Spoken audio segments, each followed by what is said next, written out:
This lesson is for section 9.1 on classifying polynomials. Today our target is to be able to classify polynomials by the degree and the number of terms in that polynomial. So I'm going to start off today by actually defining a whole bunch of vocabulary that we're going to use throughout this chapter. And as you can see, I've got everything labeled here. So please make sure that you take a second to read through these, make sure you understand them, and then when you hear these terms, it'll make a whole lot more sense while we're doing the math. Alright, so in the last chapter we worked on exponents. We had variables and we had exponents. These were bases, right?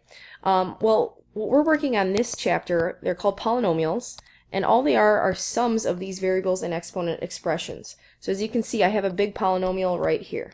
Okay, so it's the sum of three separate terms here. These are three separate terms that are being put together.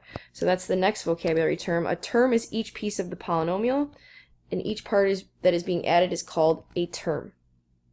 Now the degree of each term, so this is the next vocab term, the degree of the term is the exponent on the term. So for example, for this term right here, the degree of this term is 2, because that's the exponent here. The degree of this term in the middle is 3, and the degree here of the last term, even though it's invisible, there's a 1 right here, so the degree here is 1. Now this is really important for us to understand. Standard form is when we rearrange all the terms of a polynomial so that they're in decreasing order. So I want to put the largest degree first. So in this particular polynomial that's written up here in the example, it's actually not written in standard form yet because, as you can see, the middle term here has the highest exponent. So I would want to rewrite this with 2x cubed coming first, and then we go in decreasing order. So the next highest would be 4x squared. So I'd write plus 4x squared. Notice that this was positive and there's not a plus sign out in front, but I assume that it's positive. So I write plus 4x squared. And then the last term here, minus 3x, that would be written now in standard form. So this is that same polynomial here written in the correct form called standard form. The last vocab term, the leading coefficient, this is also another important term that we're going to use a lot. A coefficient is just the number that's out in front of the leading term of this polynomial. So here, in this polynomial, this is the leading term. It's the term that's written first when written in standard form, and the coefficient is the number out in front, this 2. Okay, so again, it's the term with the biggest exponent, which is called the leading term, and then we use the number in front of the variable of that leading term. That's what we call the coefficient. Alright, now today's lesson is all about using all that vocabulary to actually name polynomials. So we classify polynomials by two different things, by the number of terms that they have and by the degree. So if I go back, sorry, I'm going to scroll back up here. If I go back to here, I have 3 terms, and actually I should circle the one that's written in standard form because that's the one we want to pay attention to. So this has 3 terms in it, and the degree here is 3, okay, because that's the highest exponent. So we name those according to those 2 categories, by the number of terms, and we're going to list all that on the left here, and then by the degree. So when you only have one term in a polynomial, we actually call it a monomial. The word mono means one, so that's why when you have one term, we call it a monomial. When you have 2 terms, we call that a binomial. And again, that word bi means 2, like bicycle. And then for 3 terms, we call that a trinomial.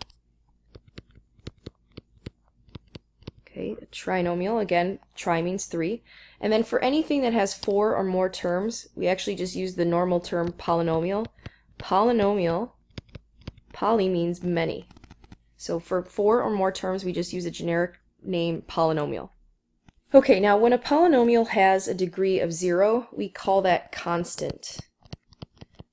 And that's actually just a number. So like the example here that I'm going to give is just the number 7. This is a constant. It has a degree of 0 because if I were to write x to the 0 next to it, we know that x to the 0 was simplified to 1, so 7 times 1 is still just 7. That's why any number can actually be rewritten with a variable next to it, just to the 0 power. So we call that a constant because it's just the number. Now when we have a degree of 1, something like 3x plus 2. This has a degree of 1 because right here on that exponent we see a 1. We call this linear, and if you remember, we've been doing a lot of graphing linear equations that forms a line. So when you see just 3x plus 2, normally when we see it, we use y equals 3x plus 2, and that's how we graph a line. All right, the next term that's important, we call a degree of 2 a quadratic. This is actually a really important word that's going to come up almost like every day in this chapter. We're going to study quadratics a lot. So that is a degree of 2. So something like this, 3x squared minus 4x plus 1, this has a degree of 2 because this exponent right here has a degree of 2. Now we would also call this right here, this polynomial, a trinomial because there were 3 terms written there, okay? All right, moving on now. When you have a degree of 3, we call this cubic. If you remember, you know, we've said that before, like 4x cubed. Well, that's actually a cubic polynomial because it's the degree here is 3. Okay, now when you have a degree of 4, we call that quartic. Okay, and for the last one, for a degree of 5, that's quintic. Think like quintuplets. Those are just some words, again, that you're going to have to make sure you familiarize yourself with, and then we're going to use that a lot right now to classify some polynomials. So let's get some practice here. All right, so first off, it says to rewrite the polynomial in standard form if necessary. So some of the questions might already be in standard form, but if they're not, we want to rewrite them. And then we're going to name the polynomial by both terms and by degree, and we're going to list the leading coefficient. So our very first example here, negative x cubed minus 5x.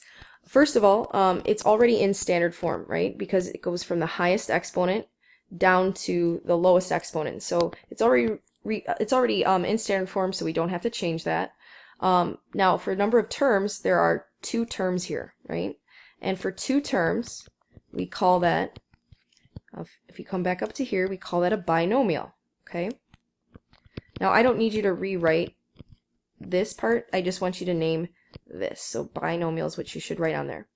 Now, for the degree, remember the degree is the exponent on the leading term, and that highest exponent here is 3. So when it has a degree of 3, we call that cubic. So this is a cubic binomial. That's how we would describe this, okay? So a cubic binomial.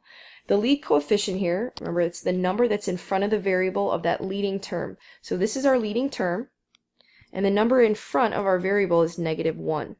So there's my lead coefficient. All right, let's practice one more time.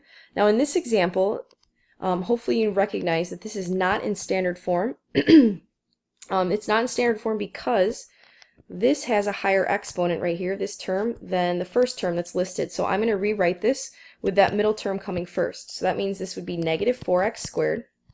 The next term I would list would be the 6x. Now it's positive, so I'm going to write plus 6x. And the last term here is just the constant, so -1. Okay, now that it's in standard form, we're going to go ahead and classify this polynomial. We notice that there are 3 terms. So this time, instead of a binomial, since we have 3 terms, we're going to call this a trinomial. Okay, it's 3 terms, trinomial. Now by degree, the highest degree here is 2, and we call that quadratic. Okay, and again, this is a really important term. It's going to come up a whole lot this chapter. And finally, for the lead coefficient, remember it's the number that comes in front of the leading term. So this is my leading term here, and the number in front is -4. Okay, nice job. Tomorrow in class, we're going to get a lot of practice with actually classifying a whole bunch of a whole bunch of polynomials. So if all these words kind of seem like they are confusing and they jumble together, we're going to get so much practice that you're going to get really, really good at this and become experts. Okay? All right, nice job. I will see you guys in class tomorrow.